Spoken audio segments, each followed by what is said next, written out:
48, 48, 48. 48 is pretty great. Good morning. Good morning. I'm Naomi. I'm Liz. And we're the Run Galloway girls. And we're tired today. We're tired today. And we are at episode number 48, which is so cool because we had like an outside goal of like, what if we do 52 episodes this year? We're definitely going to get that. Yeah. That's insane. We're going to blow that out of the water. And what's cool is just like, it's like that saying we used to say a lot with training, the time's going to pass anyway. Right. And Penny keeps moving my mic, so hopefully there's not too much sound. Oh, hopefully we can't hear her licking. I know. She's licking a mic stand. Yep. She's weirdo. But yeah, the time will pass anyway. Yeah. And here it is, like we're 11 months into the year. Yeah, you might as well have done the training. And maybe that's what we talk about. I know that we did our 8-week training plan for a marathon. Cram to marathon. And there's another Instagram runner who also did a short builds, Track Club Babe, Kim Clark. She ran New York City this weekend and was amazing. And she put a big goal out there. Yeah. She was going to go from couch to qualifying for Boston, and she was going to shoot for it. And her shot didn't land, but you know what they say? She landed amongst the stars. She didn't hit the moon. But she ran a great race. A big, massive slowdown. It looked like a first marathon. Like that's really what it looked like. Except with trying to go out at BQ pace, which hopefully most first marathoners don't think, I can run 8:22. Well, I mean, she has experience. A lot of marathoners do go out their way 5K too fast pace. Like they start out and they're like, I can just do this. But I think it goes to show that it is possible to get to a marathon through a marathon and finish with a short training block. Yes. Now, whether you want to feel awful at the end of it and not be able to get up because you went out really fast and just kind of held on and died hard, or you want to take it completely easy like we did, like that's really up to you. I think I would pick just participating after doing both in my life, because my first marathon also looked very much like that. I went out and burn. I went out in a 2:02 and came back in it finished up being a 4:31. So yeah, I mean, she did. I respect that she was gutsy and and she knew what she was doing. Like she knew this was like a good chance to blow up, but she had put in a lot of speed work into this short build, which we didn't do this short build that we did. So it was a very different type of build. We made the choice not to. But she also she wanted to see if it could be done. And I think she and her husband coach and write training plans. Yeah. And so it's a good test to see if it can be done. Because if it could be done, you can package that and sell it. Yeah. If it can't be done, you need to be able to counsel people, hey, like, this is an awesome idea. It can't be done. I've tried. Like, here's what can be done instead. Here's the lessons I learned in this experiment. And I feel like we also, same thing. Again, our goal wasn't to like go try to Boston qualify after a 7-week build, but we do have like lessons learned in that. And what, is it possible? How does it work? How is that going to reframe the rest of the season or the next season based on what we did there? So, I think what we learned is definitely pool running is a valuable tool, because without the pool running build prior to our land running, I'm not sure we would have been able to jump right into that 2-hour run off the bat. And even if we physically could have, I think it would have been mentally very we would have mentally not had the confidence to do it. It would have been, something that felt like, well, I just don't think I can do it. And so having, because physically I think we probably could have. But but having that like mental, like, I've been running, the stamina of pool running for 2 hours already. We could have. However, like, think about when I was coming back from like all a that year time off. I couldn't So there's a possibility that our bodies would have cut us short at 90 minutes. Yeah. Like, I mean, my body tends to want to quit, like, when it's when it's gotten to its limit. Yeah. It does push its limit up pretty fast and then can kind of endure for a long time. But I think the flip side to my durability is also my body knows when it's not going to have that. And it's like, nope, this is not a day. Yeah. So yeah, I think we built a lot of stamina yeah, with those longer pool runs, and we're still like, we went and still did a long pool run this weekend. Yeah. And part of like the, recovery and taper for rebuild. me having Philly and sort of like, this like. Oh, yeah. And Naomi has decided to do Philly. So part of it's like, their website says they're not taking transfers. No, for real though, I feel like it's going to be a nice close to this like chapter or start what I started. I did Philly 5 years ago. It was the 25th anniversary. This is the 30th.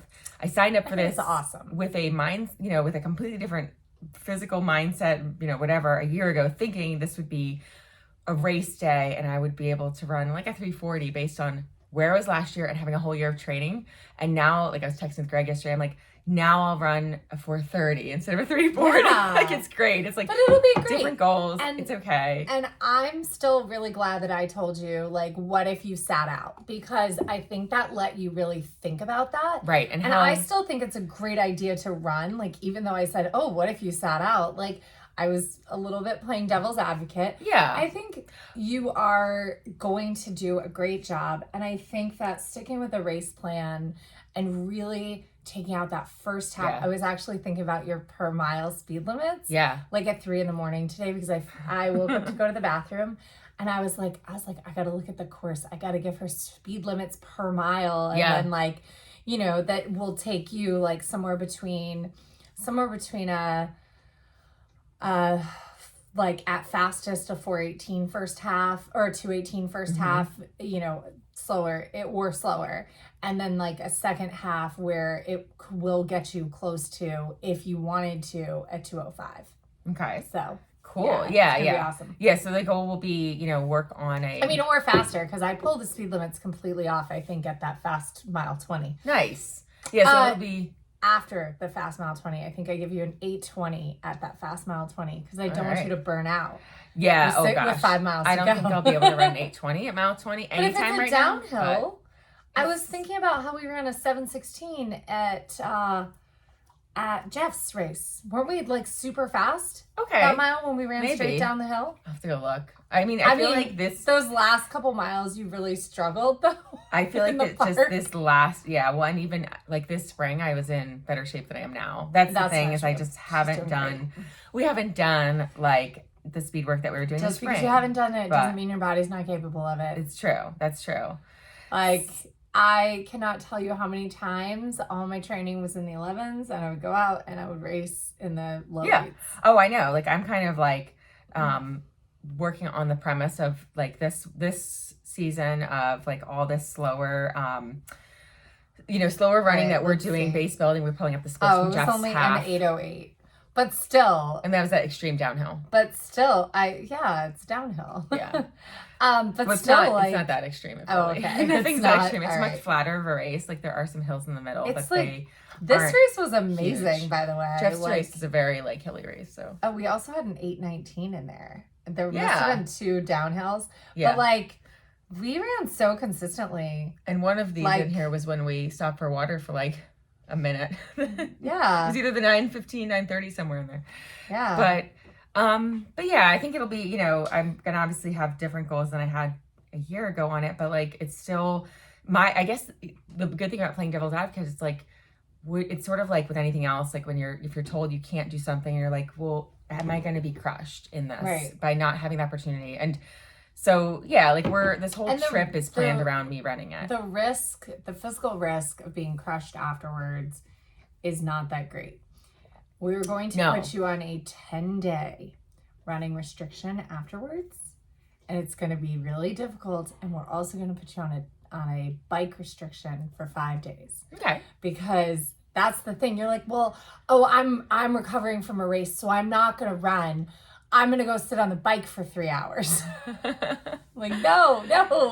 This weekend I did it. This weekend was because I knew we were missing out on I would have done like mile repeats had I actually been like racing Philly in 2 weeks. Like, Yeah. So, because this we did that weekend, 5 years ago. But this weekend wasn't recovery. Yeah. So Marine Corps was like last big run, like training build, like, right. you know, actually being on the bike for a couple hours this weekend was the smart thing with your feet and everything. Like, I wouldn't recommend, because Marine Corps is such a beat you up race. Like, even if you were in, like, even if you weren't waffling, right? Like, Marine Corps beats you up. Like, I think doing your long endurance on the bike and then in the pool made so much sense for where we are in training, where we are in everything, like, and now a nice little 2-week taper. But then the really important thing is, after these races, after these cycles, you have to close your seasons out. Yeah. You have to take the recovery time. It's okay. Like, you just, and I don't actually think you're going to be able to follow 10 days, because I think Thanksgiving is, well, if I do the turkey trot, that's later. Like 4 days later, but I plan to do either, we'll figure it out. Yeah. We'll go slow. We'll, you know, I'll run with some kids or something. Walk it or something. Brian's walking it. Yeah, exactly. Well, Greg was like, you don't have to go out with every race. Doesn't have to be out for blood. I was like, yes, no, I won't be racing if I come do the turkey trot 4 days later. Yeah, I mean, that's one, maybe just come and let your kid, like, stand with your kids there, or bring them, like, after the race starts, and have Julian do the kids race instead. Yeah. Because it's, like, it's so cute. Fun. It's so cute. It is really fun. I mean, I don't even think Lila did those, right? She did them all. She did? Okay. She did one so it was my first Marine Corps that I had just done. So it was like, she was 2. She did her first one. So she was doing them every year. In 2019 and stuff, but I guess. No, she did them when she was like little. Yeah, when she was like 2, 3, 4. Because we did them, like, they used to have the town center one, the gingerbread one. She used to do that one every year. So. Yeah, Rowan, I used to bring Rowan to do that one too. And yeah, Rowan I missed would that just one. keep going. Aww. Would keep going after the finish line until no one else was running, and then declare, I'm the winner! Which I think I'm going to start doing at races. I'm just going to keep running after everybody has stopped and be like, I'm the winner! Yes. I think we need to bring that confidence and, you know, into our lives, right? Like, yeah. Yeah. I saw this thing yesterday that was like a meme, and it was like this Amazon book review, and it said, you know, 5 stars. And then the thing said, I'm the author, and I think I did a really good job. I was like, that's the kind of, like, energy I'm going to bring into my life from now on. Oh, like, my gosh. I'm going to go and rate our podcast. Yes. I'm going to go and rate our podcast and be like, I'm the host, and I listen every week. And I feel like we did a really good job. We did a great job. Actually, that's something that you can do to help us, is go wherever you listen to podcasts, or even if you don't listen on Apple, subscribe, rate, review on Apple, Spotify, all the places you listen to podcasts. Click the little follow button. Yeah, click the follow buttons, share in your stories, screenshot it, tag us. Let us know that you're listening, because, it helps other people find us. So if you like what we're doing, it's also, it's just thank you. Yes. We just like it, so thanks. Yes, absolutely. Yeah. So it's going to be so exciting that you're running Philly in like 2 weeks. Yeah. Less than 2 weeks. It's like, I know, 10 days. Yeah. I'm kind of scared. You know, I did think about going down to Richmond and doing, if Sarah was going to do the half or the 8K, I thought about it, but I'm still so tired. Like, I got to tell you, I expected week 13 to be like, no. To be like my nausea would be gone. Turn off, everything would turn over. My exhaustion would be gone. My nausea would be gone. My pelvic pain would be gone. Nope. It's all still here. No, you're definitely growing another human. So that's way harder than running marathons. So yeah. I feel like, part of it's just you're going to have to really like listen to your body, set things aside. And it's really, really hard. We talked about it. Like I really struggled in 2019 with the FOMO and with not doing the things on the level we were running and racing, and watching you go and crush everything. I was so proud of you and so happy that you were hitting all these new PRs and re-qualifying for Boston and everything. And it was like so hard though to set myself back and just be like, I'm growing this baby.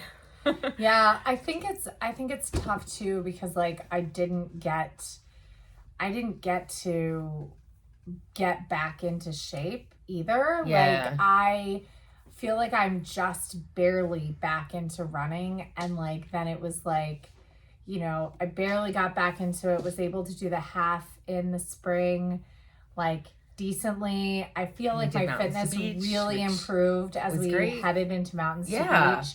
And then, you know, and then it was just more IVF and like failed transfer and like, you know, now pregnant, and I'm so happy to be pregnant, but I'm like so excited to like not have to worry about my body being for something else. Yeah.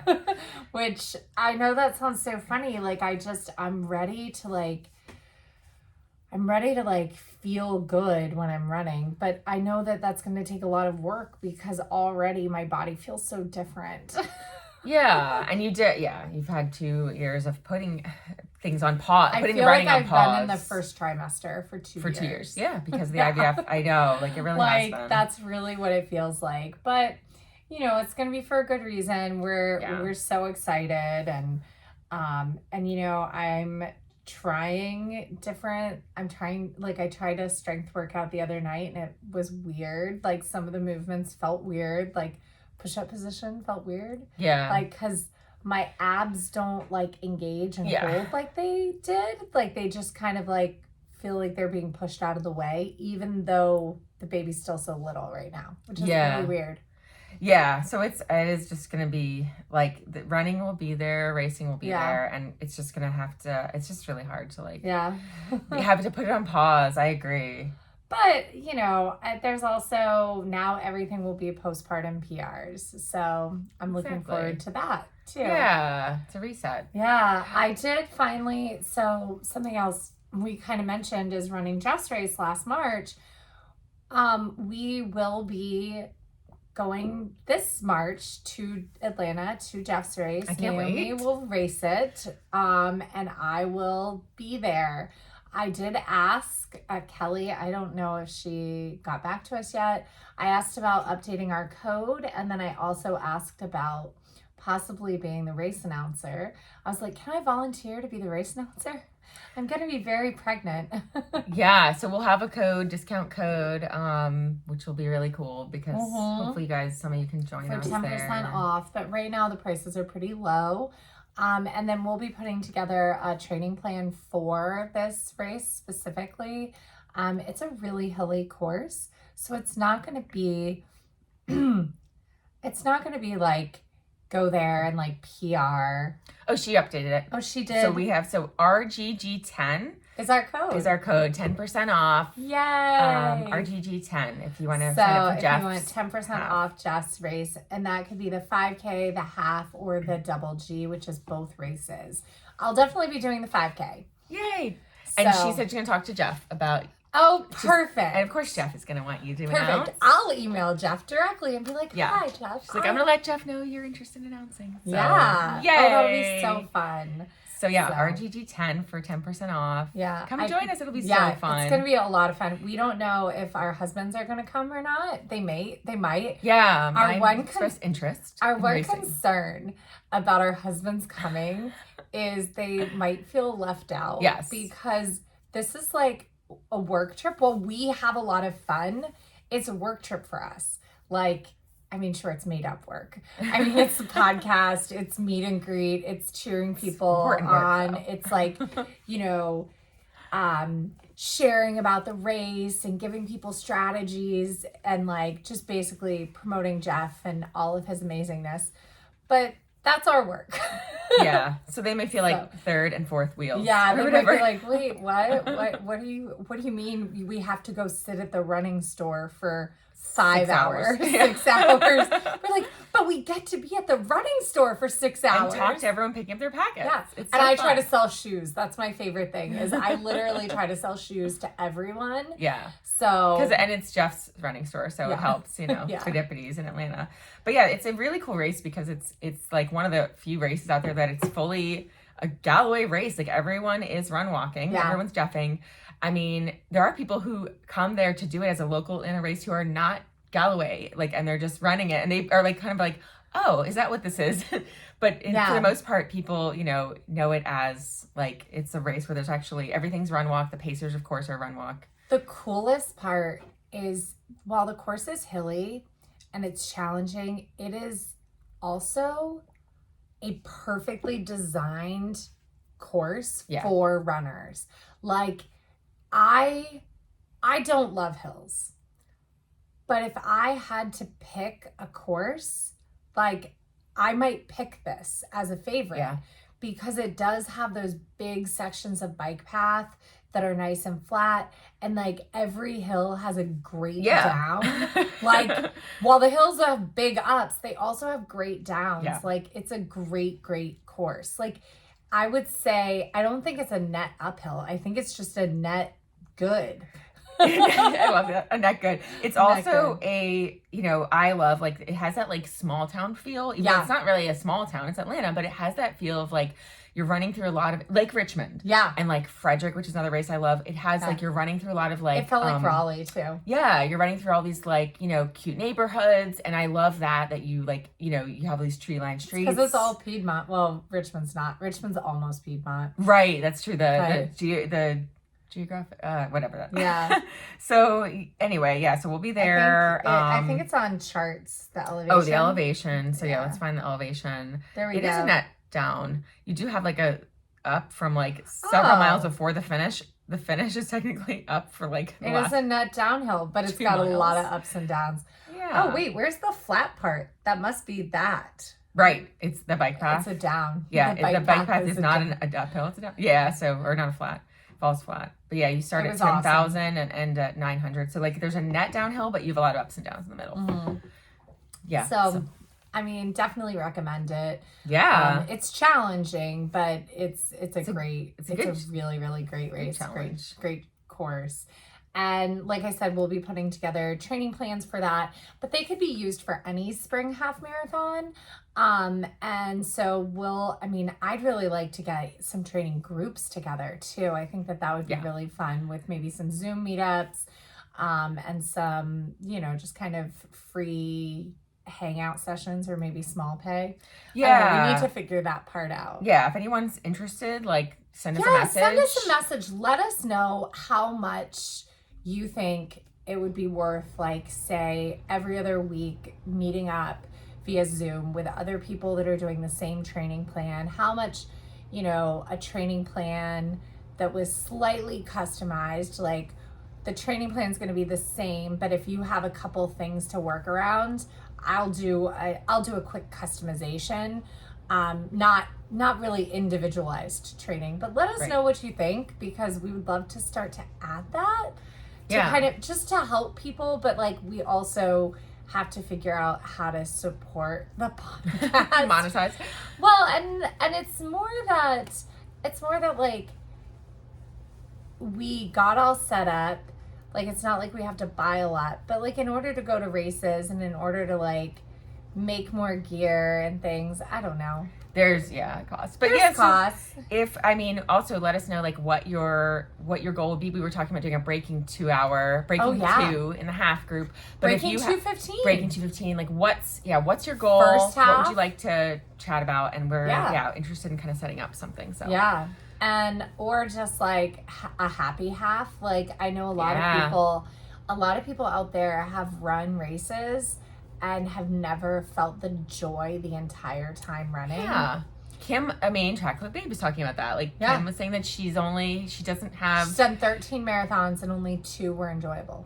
Felt good. And we're like, wow, that's, sometimes they suck or hurt. And like, but there should be at least, I feel like there should be more than 50% of them should have been somewhat fun. When I look back at ours, I don't feel like I have that many that were that bad. Like, oh, that's rough. Yeah, I don't think I've had any where I felt like really disappointed. Or I felt like the work that I did during the race was not worth the feeling at the finish line.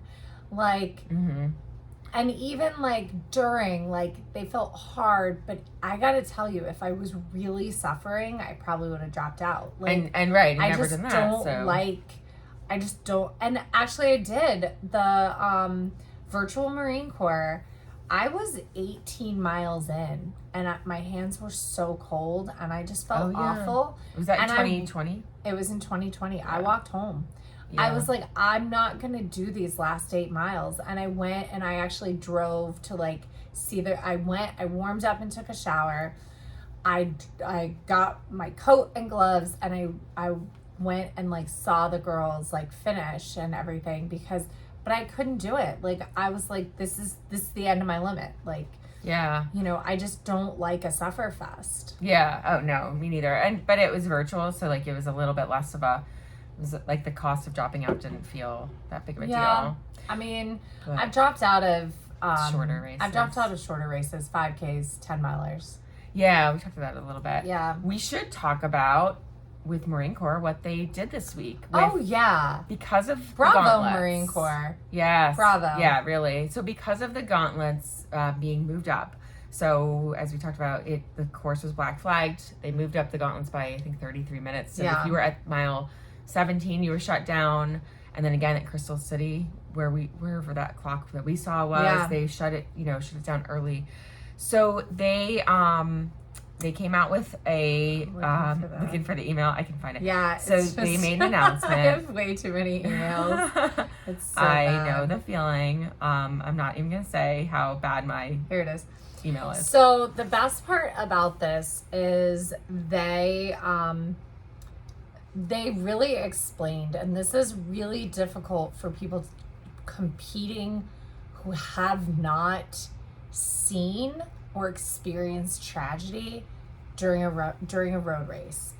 Like, it becomes very unsafe when there's not enough emergency medical service providers on race courses. I think I mentioned last week, the statistic is something like 1 death with 80,000 marathon starts. That means every 2.5 Marine Corps, every 1 New York, 2 New Yorks. Yeah. There's going to be a death. I ran the inaugural Raleigh Rock and Roll Half Marathon, and there were 2 deaths. There was a death one year when I ran the Army 10 miler. And heat increases the likelihood of those events, of those cardiac events. And actually, a friend of mine, and Amanda Kurtz's, her husband, crossed the finish line at, I think it was the Virginia Beach half marathon, and died. It was her fiance. They were like brand new, engaged in their 20s. So like, it's very, very, very important that medical staff are available. Yeah. Because even when they're available, tragedy happens at races. So it was for the health and safety of all the participants that these gauntlets closed early. And I'm sorry if that made you mad. Like, I stand by those types of decisions that race organizers make to keep us safe. Now, the Marine Corps Marathon did the right thing. If you still were able to finish and cross the finish line, even if you were diverted, it counts for Runners Club credit, cumulative progress, as well as eligibility into this Distinguished Participant Program. What is that? That's if you completed the other like Semper Fi events. Too. So I think if you did the historic half. That's awesome. See, that's great. Yeah, and for it to count towards Runners Club, I think is huge. A lot of people, it was going to be their 5th or their 10th or whatever, and they, want to get into Runners Club. As it should. It should count when the race says, this is the race I'm offering you today. It should count. Right. It's like when triathlons, when they have to cancel the swim, or cut the bike short because of flooding on roads. Right. And it's the same thing. I was even going to say, what if something had happened and for some reason, the Marine Corps Marathon actually ended up being the Marine Corps 22 miler, because that's all they could get. Like that year, remember, marathons were not 26.2 until the London Marathon. Until Queen Victoria. Yeah, wanted to see the start. She wanted to see it come by her palace. Yeah. So Buckingham Palace. So she wasn't. So it actually was 25 miles, I think, until that point. Oh, so and then they switched to 42 kilometers. Yes. Yeah. So yeah, exactly. Just to come by Buckingham Palace. That's funny. So I mean.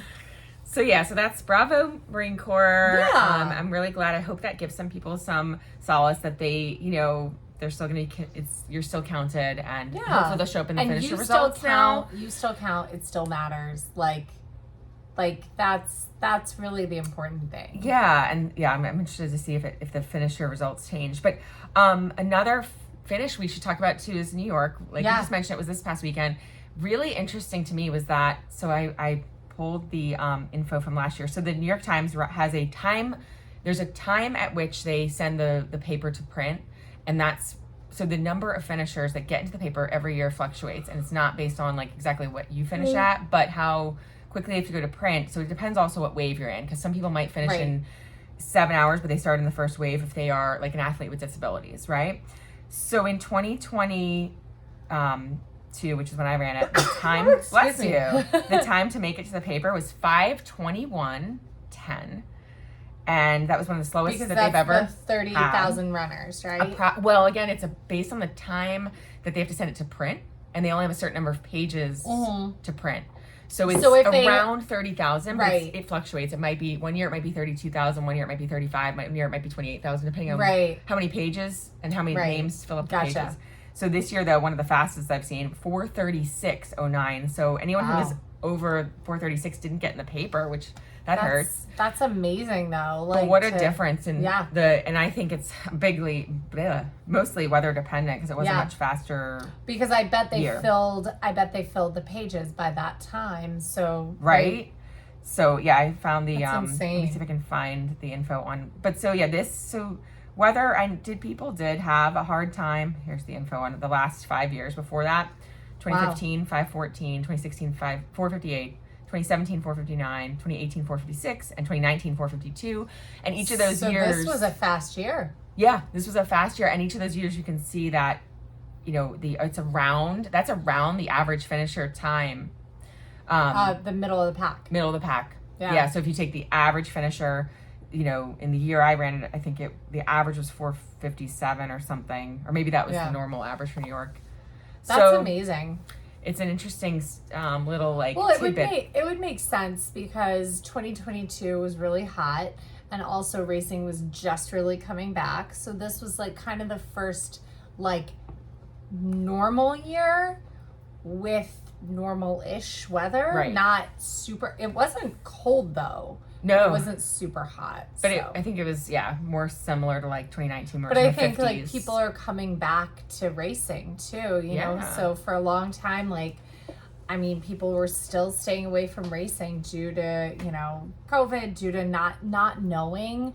Like I think in 2022, I didn't make a lot of plans because I didn't know what would happen. 2020 was back to it was the biggest finish in years. It was back to pre-COVID. The restrictions were lifted, so it was back to having 50,000 runners. Right. But the attrition rate, a lot of people didn't finish because of the weather, so there was a big attrition rate. Whereas this year it was actually only it was 98.5% of people who started finished. That's amazing. Which is really great. Well, they keep the course open a long time in New York, They have an official time, and then they keep the course open until the last finisher comes in. And what's amazing is the longest finish is not 16 hours or something like that.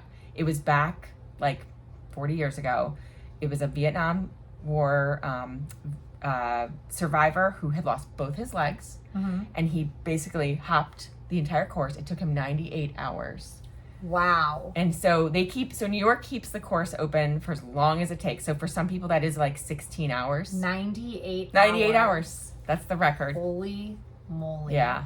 Well, that makes me think of the movie I watched last night. So I watched Naiad last night. Yeah? Which is about Diana Naiad. It is on Netflix. You should watch it. I'm going to watch it. So she was a marathon swimmer and swam when she was younger. Swam around Manhattan Island and swam the English Channel and swam these fast, all these crazy things. Well, in the movie, she turned 60 and she's like, I've lost my joy for life because she tried to swim from Cuba to Florida when she was young and it didn't work. So she retired. And at 60, she decides, I'm going to do it. I'm going to swim from Cuba to Florida. And she has a couple of attempts, and then she finally does it. And like, what? At 64, she finally does it. It's and it's amazing. like, so anytime we're talking about like, oh, we're not as fast as we were as 35. What? Like, what? Yeah. There's so much more ahead of us. What's so cool is she had a couple of failed attempts and she tried again. Yeah. She just tried again. Like she did. Keep going. She was persistent and like she didn't give up on that goal. Which on that goal and that incredible. Dream. Yeah. At 64. Wow. I like cannot believe it. Like it was a very, very good movie. I'll have to check it out. I definitely recommend it. Sorry, it's not spoiling it. Like if you... Oh, yeah. I remember being in the news when it happened. Like when she did it. 2013 is when she did it, which is just incredible. Yeah. I remember hearing about it but like, I don't think I knew she was 64. And the one, like the attempt that won, like everything like kind of comes together. It's very cool. Like, because it shows at the end, it shows kind of a map and an overlay of her different attempts. Nice. And like That's the cool. last attempt was just like the tracking and everything on the boat was like perfect, if that makes sense. Yeah, it's like running into the tangents. And into like the right the current. like currents. The currents lined up. Like everything was like amazing. So yeah. it's very cool. Like they also use these cool like radio things to keep the sharks away. Like it's like a radio fence around the boat. Gosh. And then like if the radio fence goes down, how else they keep the sharks away? Like their weapons to keep the sharks away are like poles with tennis balls on them, and they just boop them on the nose. Nice. It's like boop. I love that. Well, because they're like, this is and like the people who are helping, they're like, this is the sharks' home. Like, yeah, we're passing through. We need to respect them. Oh, wow. That's cool. It was very cool. That is really cool. And that's like, again, this whole like, it's not, you might not have had the race that you wanted. Yeah. Whether it's this weekend, whether it's Marine Corps. What should you do? First of all, I see a lot of people who ran Marine Corps. It's a warm day. What should you do? Should you try to get a redemption on that 2-3 weeks later? You got Richmond at 13 days out. You got Philly at 3 weeks out. I have some thoughts on that. So I think that if your heart rate went up and you did have a hard day, I don't think that you should do a redemption race. Like if your training effect was that of a race, no matter what your time was at Marine Corps, I don't think that you should go try to get a redemption race, because physiologically it's time for recovery. Can you do it? Yes. Should you do it? No. It also depends on your base mileage. So in 2016, I crossed the finish line on a hot day, and now I've seen the PR score. It was a horrible day. It was like 93. 2016, crossed the Marine Corps marathon finish line at 4:01 and was pissed. And I was like, I'm going to sign up for Richmond. I signed up for Richmond the next week. It was like 13 days later, no problem. I'm going to run another marathon. It was a cold day. It was nice. It was a good day. I ended up running a 4:06, which is totally respectable, but I just had this cumulative fatigue. Yeah. And then 4 days later, I could barely walk because something in my foot hurt. And I ended up in a boot from just before Thanksgiving all the way through Christmas. And I missed out on a lot of training that I needed for Dopey, which was like kind of what gave me the confidence. I'd done a lot of back-to-back long runs. It gave me the confidence to be able to even try the 13-day marathon double. Right. Like it wasn't so foreign to you at that point because you've done a lot of back-to-back. And you've had but other my back-to-backs. high mileage, that was the was the first time I ever tried it. Yeah. So that was like kind of me throwing it together. The next year, I was able to do a very similar thing. So that season of 2016, I had done a 49-mile Ragnar ultra leg earlier, and then Marine Corps, and then Richmond. Got injured. The following year, I did more back-to-back volume training. I did the same long run Ragnar. I think I actually did an additional like training marathon in there. And then did Marine Corps, and then I did Chicago, Marine Corps, and Richmond in 2017.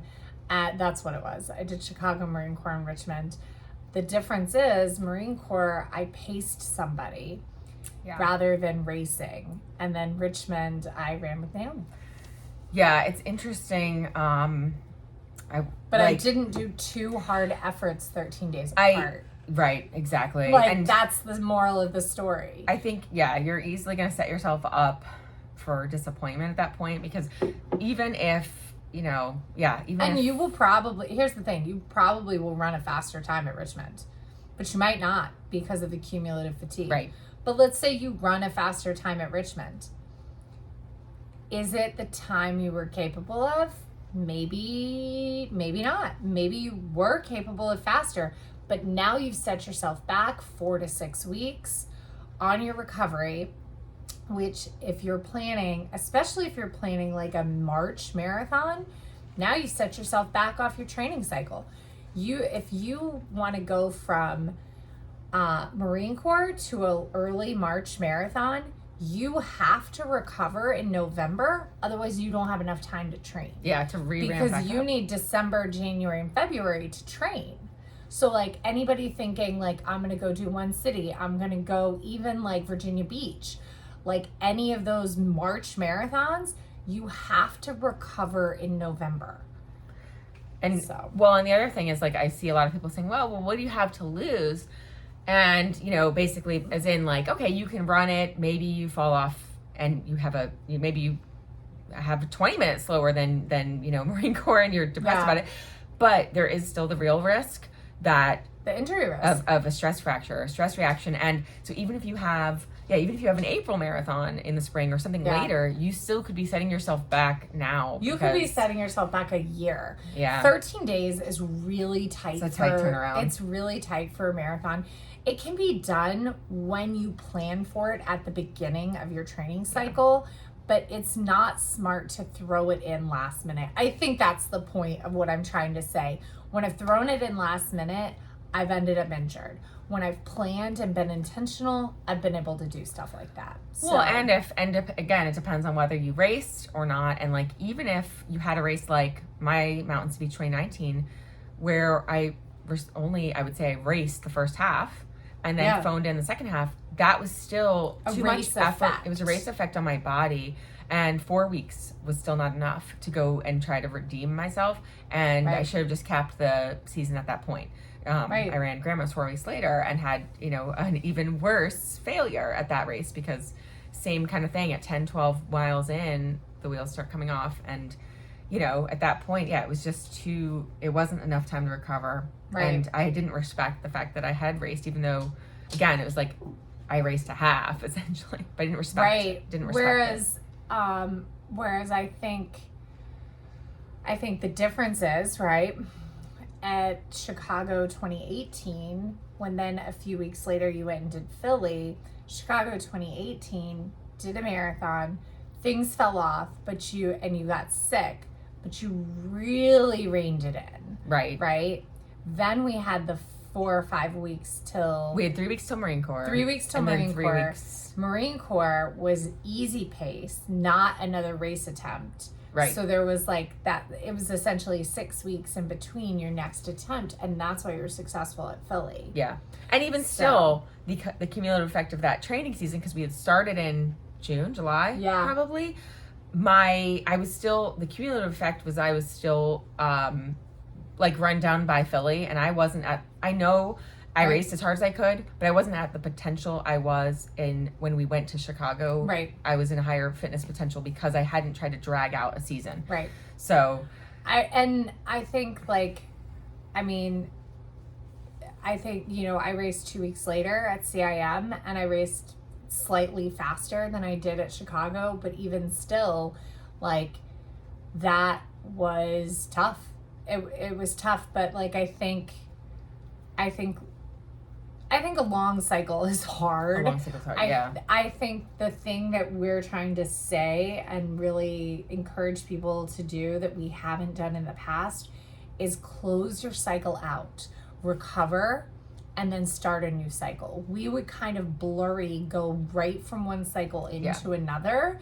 And what we're telling you is that, like, learn from our mistakes, close your cycle out, celebrate it a little, get a little cross training in, and come back excited. Because what would happen is we would be excited from the, like, kind of high of racing, or like wanting to like do better, to that blurry like end start of a new cycle.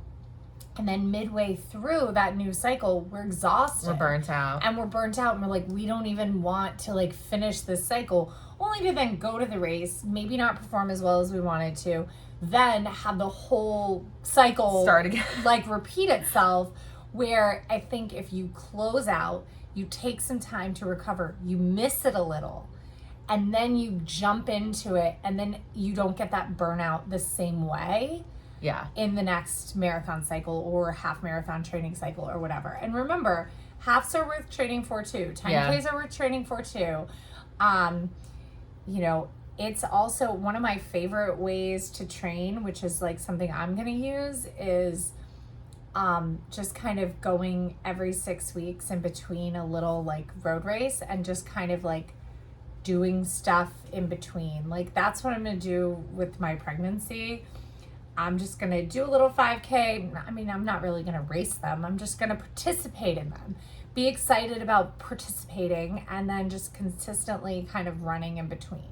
So. Yeah. And I think we were talking about before we jumped on the pod this morning, but our, like, one of the big philosophies we've changed over the years now in the last year or two is about progress, and just, or not progress, but the process over progress, right? And like, and just you know, being in it every day, and each day is its own thing. And the other thing that we are going to adopt really is this, like, slow down and do the work. Yep. Slow down and do the work. So it's really, those are the components of a good training cycle. Like, right. How do you build a good cycle? How do you get to where you want to be? Is you have to slow down all those long runs, all those recovery runs. Especially if you're doing the Galloway method and you're going over distance. Yeah. Your long run pace is not 2 minutes off your race pace for Galloway. Your long run pace is more like 4 minutes. It's got to be so slow because it's so much longer than traditional running. The benefit of that is you're going to have less injuries overall. You're going to be able to increase your volume higher with the lower risk of injury. Galloway speed work is not slower than traditional running. In fact, in most cases, it's faster. Yeah. And that's the secret of success. Like, when I was getting ready to run, you know, my BQs, I was doing mile repeats at 6:50. Yeah. Like, multiple of them. And a mile repeat, because it's run walk, means just like what we did on Saturday, we're running 5:30 pace. Yeah. It's not like we're averaging 8-minute pace to run 8-minute pace. We're averaging, right. You know, we're running much faster. You're averaging 7 something, but your run speed is or 6 something, and your run speed is in the 5s. Doing 650 miles, I was walking a minute of that. So I was walking 2 30-second walk breaks. Like, that's big. Yeah. So, that's big. So sometimes only the second walk break was only 15 seconds because it was getting close. But I mean, and I think I only did one. I think I did 10 by 1 once. I'm not great at doing mile repeats with you know, I say slow down and do the work. I'm real good at the slow down, not so good at do the work. Because I do just like to run easy, and rest on my laurels. That's like my training philosophy. But I think also Jeff prescribed those at 7:15 or 7:20, and I just like get this idea in my head that whatever I run the first one in, I'm going to run all of them in, and usually that's how I do it. But yeah, it's a lot. But that's something that, you know, you can work on. We can work on. It's like, do the work, and what is that, you know, what does that mean, and how, you know, you really do have to set up, you know, when you've got your training plan ahead of you, and taking each week at a time, but you've got those workouts that are important to, and the most important workouts for marathon and half marathon are going to be those those long runs and those mile repeats. Those are going to be your most important workouts. For the 5K and the 10K, your most important workouts are going to be your long runs have to be really easy, your quarter mile repeats, and your race rehearsals. Your race rehearsals become really important because that's how you get ready to run the pace that you're supposed to run on race day. You can swap race rehearsals for running 5Ks if you're training for a 10K. You can even swap them for running 5Ks if you're training for a 5K, because you will get faster through that training block. But the most important thing is making sure that you're getting those quarter mile repeats in, and then long runs, because I truly believe that the way to get faster at running a 10K and a 5K is being able to run 10 miles.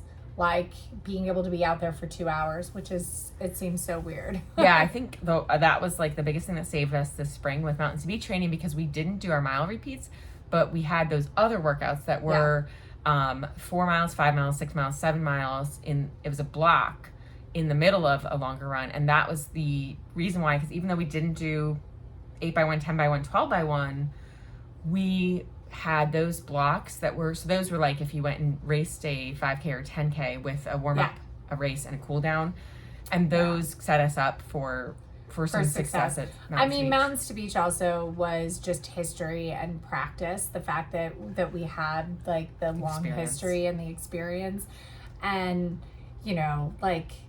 I think training for the half right before was really good. I mean, we put together the best season we could with how bad your foot was, how bad, with the death that Brian and I experienced, And for me, my schedule in the spring, which that's one thing I am going to be glad about not running a full in the spring because of tax season. It's really difficult for me to do the training. Yeah, and then the following year having a December full marathon, if that's what we decide to do. So right now the plan is, to do a December full. I fully reserve the right to change my mind and decide to run something shorter. I ideally would like to within before September qualify for. I would like to get as close to Boston qualifying within the 24-25 year. Is that right? 25, 26. Right, qualifying though before September 25. Yeah, so that'll be exciting. Yeah, that's to qualify for 26. Yeah. Yeah, to qualify for 26. So yeah, we'll see. Yeah, we'll sign up for CIM. We'll see how that works out. Yeah. I mean, I think coming back from pregnancy will be similar to coming back from doing nothing for a year and a half, but we'll see. Maybe it will be worse. Maybe it'll be better. Maybe I'll still have that increased blood volume that leads to amazing success. Yeah. I've got to really, really, really make sure that I'm staying on top of my current goal, which is 10,000 steps a day. That's my goal at the moment. I think I'm 5 or 6 days in. Nice. Well, and walking, we've said it before, and Jeff has said it, that you can replace the time of one of your easy runs.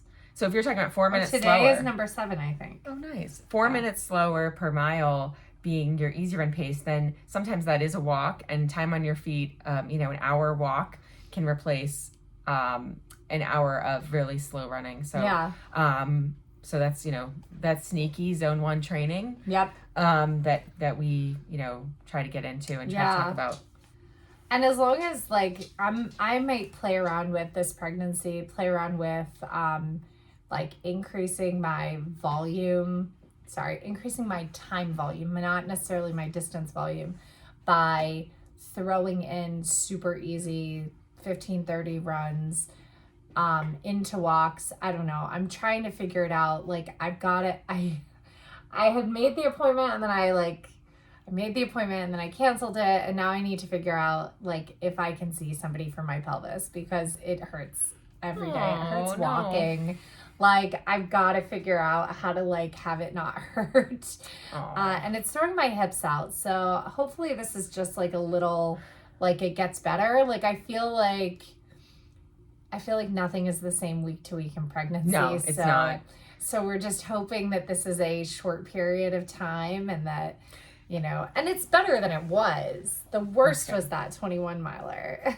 Nothing is the same. It's very fitting and very sets you up with babies because nothing's the same week to week. Yeah. With babies and kids, but it definitely, I'm afraid that nothing's the same, but you might have a worse pain or some other pain. That's the problem that pregnancy will keep throwing at you as belly gets bigger, baby gets bigger, and it gets harder. But and I'll just have to figure out how to get my additional, my training in around it. Just like when I was pregnant and you're running a 200-mile month and I was running a 90-mile month, how do I get in the rest of my training when we can't do it all together? Yeah, it's hard. You'll have the bike. We'll figure it out.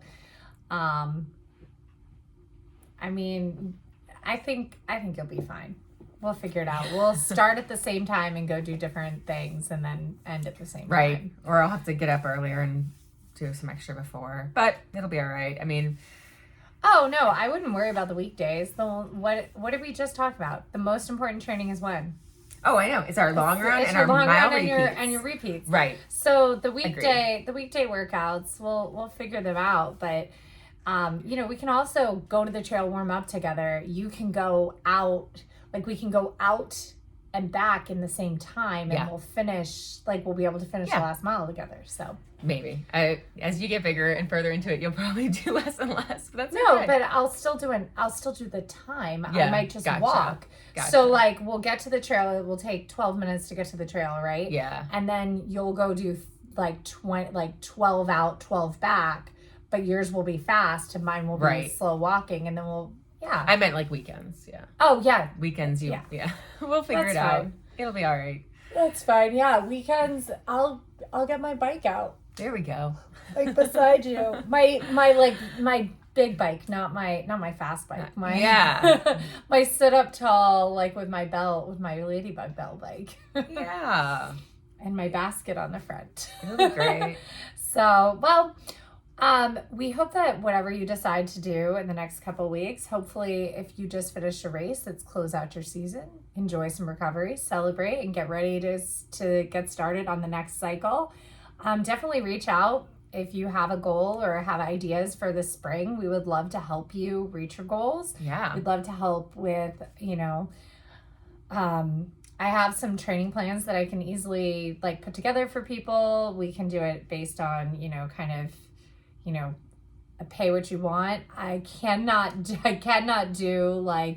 coaching and talking after every run. That I don't have the bandwidth for that, but I definitely can put together a training plan and we can check in once a week, via text or something. That's easy. I can do that. And then we can definitely set up some Zoom meetups. I think that would be really fun. Yeah. Let us know how we can help you get your goals, but enjoy the rest and recovery this, after your race. It's take the downtime and come back with excitement. Don't rush into the next thing. And unless you are running Philly, if you're running Philly, maybe consider, taking Thanksgiving off. Naomi will probably do the 5K with Greg, I know. But, sign up for a turkey trot. They're super fun. Get your family to do it. That was how I started running, actually, was the turkey trot in Chantilly. Nice. So, forced family fun. That's right. And we will see you guys next week. Yeah. Bye. Bye.